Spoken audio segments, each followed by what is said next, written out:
Like you said, the courage of conviction, right? And that is something that I think is the sign of a marketing leader. When you move on from the near term metrics and KPIs and you're able to think in the broader picture, you have to be bold and brave.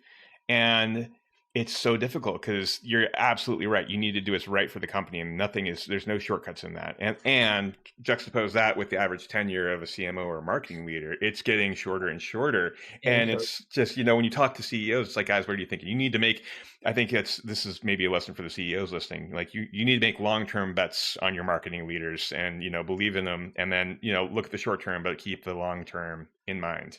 Let's talk about like what does personalization mean to Cloudbeds? Like when we say personalization, how does that show up in your marketing programs?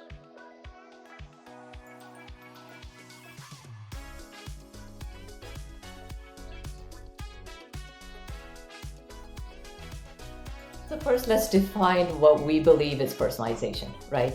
So for us, personalization could be by region, by country, it could be by property size, it could be by the property type, right? A hotel versus a B&B, for example. It could be by the roles that buy our software. It could be by language. And so for us, we see personalization as a journey. We're not going to get there overnight, but we, at the beginning was, one email for all prospects. Yep. Okay, it's a start. Now it's by language. Now it's by role. And now it's by property size. Are we there yet? No. We have property type. We have country specific, or maybe we'll start with the region and then eventually we'll get to country by country because again, more than 150 countries is a little difficult. And so for us, it's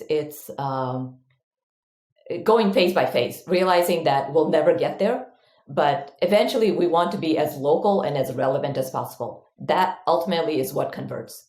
Whether that's the website, whether that's the email, whether that's the paid ads, whatever that is. And so incorporating that level of personalization in all of our communication is incredibly difficult because, again, you've got the short-term pressure of I've got to produce leads. And personalization isn't something that necessarily pays off right away because it requires a heavy infrastructure into identifying what you need to capture, capturing that data, and then leveraging technology and people to be able to then take advantage of that data.